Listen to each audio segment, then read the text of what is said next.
3, 2, 1, Susi Patrizio News. Sì, lo so, ma lo sai che molte persone quando si incontrano per strada ci chiedono ma dove vi si può vedere?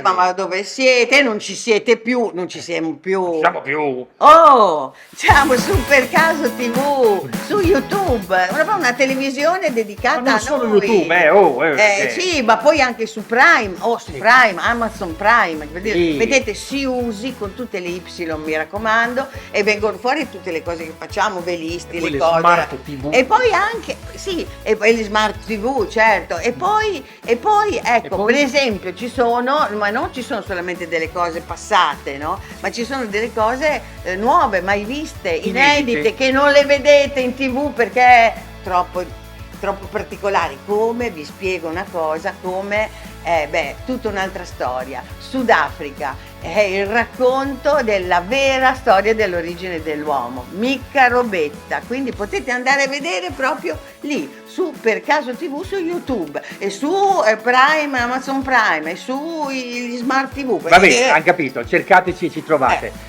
Però abbiamo fatto ultimamente un viaggio nell'Alto Lazio, sì, è vero, tra Cerveteri e Tarquinia. Esatto. E fagli vedere un pezzettino, perché mettiamo anche questo. Subito? Sì, subito, così cominciamo bene, no, vai. Dalla città dei vivi alla città dei morti, stiamo alla Banditaccia qui a Cerveteri. 20 ettari di territorio che però se si scavasse sarebbero ancora di più, perché tombe ce ne sono ovunque qui attorno. Questo è il viaggio fra le tombe della città dei morti qui a Cerveteri.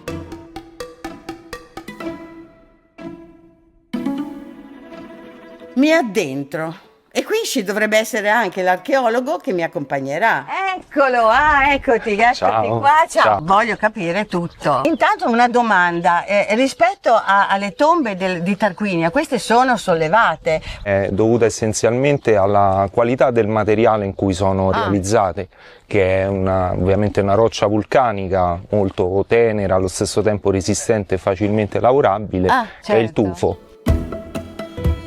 Ci sono tumuli che raggiungono 50 metri di diametro e che si vedono da lontano. E alla fine dell'Ottocento, comunque, si volle fare un parco di questa necropoli. Ma nel corso degli scavi, nel 1846, il marchese Giampiero Campana, antiquario, fece la scoperta più incredibile: la tomba dei rilievi. Eccola! Stiamo per entrare, bisogna farlo con tutte le precauzioni. Allora, come in ospedale, io giuro non respiro. Prendo il respiro adesso e poi respiro quando torno fuori. Sì, siamo davanti a un paziente che è molto delicato, necessita delle nostre attenzioni e cure. Bene, andiamo al di là di questa porta. Sì. Andiamo. Naturalmente dentro c'erano delle offerte, ma purtroppo non sappiamo di preciso cosa ci fosse.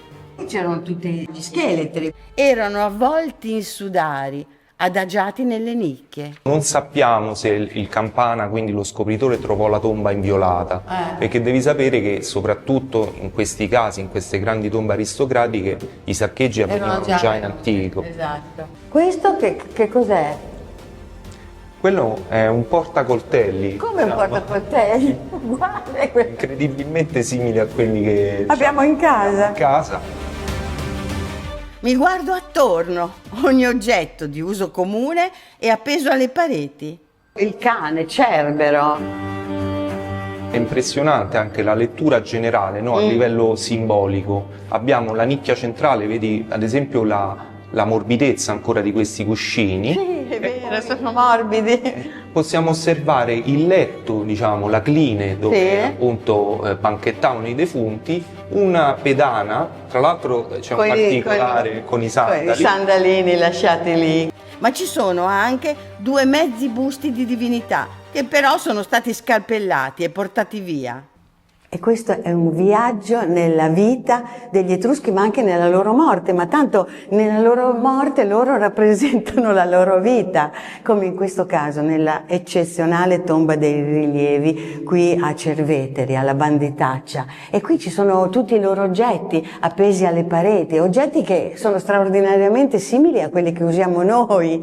E non solo, ma c'è una cosa che mi ha colpito, questo zainetto, che è uguale al mio. Allora, veniamo all'attualità. Milano, fabbrica del vapore, che è quel posto vicino al mi cimitero ricorda monumentale, qualcosa, molto sì. bello. Una volta ci facevano i treni, e adesso invece è un centro culturale, ci fanno anche il mercatino agricolo.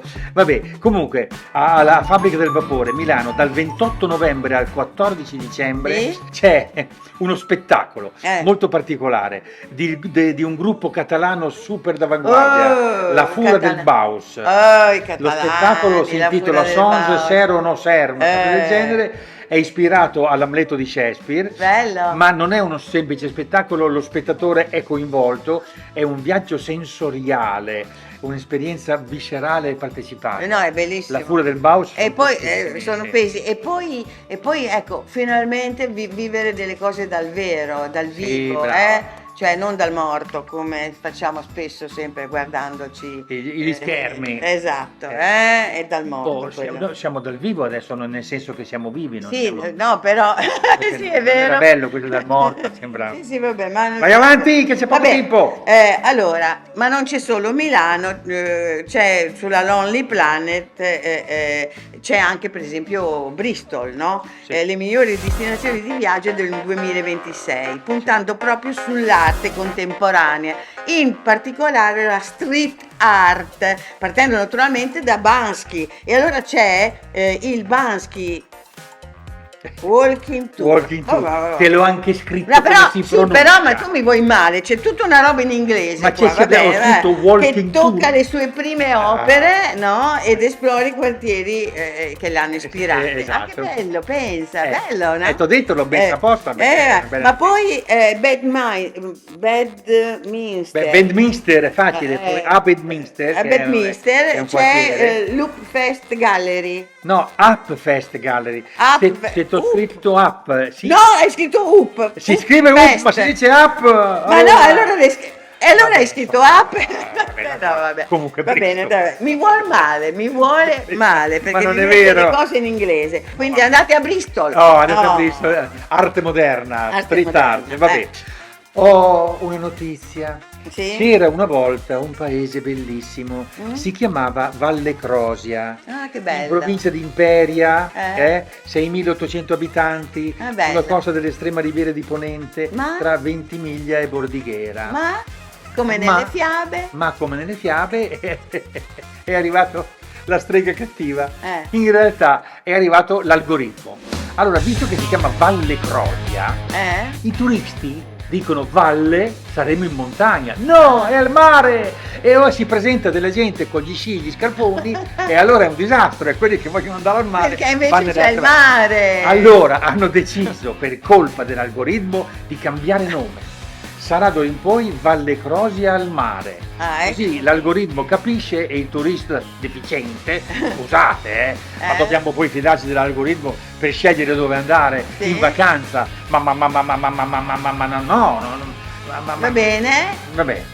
Riprenditi, Sì, va bene. andiamo avanti. Allora, durante quest'estate a Genova, due coppie, papà Pride e mamma Lady, e poi Lady Cocca, e poi c'è mamma Apollo e papà Nenè, hanno fatto dei figli. Oh, non è una gran notizia, a parte che hanno dei nomi strani. No, ma la notizia è che sono pinguini. Sì, Eccoli. sono pinguini nati nell'acquario di Genova, dove è possibile partecipare alla speciale esperienza a tu per tu con i pinguini. Allora, portateci bambini, ma non pretendete che i pinguini parlino, No, come certo. succede in Madagascar, che poi dopo quello, sì, dai, nel film. Nel film, esatto, che sono tutti questi Vabbè. pinguini. Pensavi che i pinguini del Madagascar parlassero? Non sapevo, vabbè. Comunque, non senti, si può fare una battuta, va bene. non l'avevo capita. Va bene, vai. Se ti piacciono gli acquari, Sì. il Marine Science Group Sì. ti segnala che c'è anche il Didamar, che è l'acquario didattico a Fano. 8 vasche tematiche, 50 specie marine, e poi ti raccontano la biodiversità del mare Adriatico. E poi c'è questa boa oceanografica Fortune, Sì. sta al largo di Fano, da cui si può osservare il mare. Ma noi in l'abbiamo diretta. raccontato, vero? Mi sembra di sì, l'acquario di Fano. Sì, Dai, ma noi a benissimo. Fano abbiamo fatto Adriatico. Esatto, ma grande. Ah, se volete vedere Velisti per caso, tutti in 19 puntate di Velisti per caso, ve lo ricordate? Io me lo sono riguardato e veramente ho riso dall'inizio alla fine, cioè è veramente entusiasmante per il viaggio, ma anche per tutto ciò che succede. Andate su YouTube per caso TV, va bene. Dobbiamo salutarci Dai, perché mo, abbiamo finito il saluta. tempo. Allora vi ricordo soltanto questo, che se andate sul sito Italia Slow Tour trovate un sacco di sconti e di convenzioni, in particolare per chi accede dai portali Italia Slow Tour o Turisti per caso a Columbus Assicurazioni, Sì. avete un'assicurazione di viaggio con lo sconto del 10%, copertura medica, rimborso per cancellazione, formule speciali per i pensionati over 65, eccetera. E ricordate che potete anche andare in viaggio Sì. in Romania È vero. seguendo Il libro, naturalmente, che ha fatto la Susi, bellissima. Dracula non muore mai. Mai. Ciao, alla prossima. Ciao.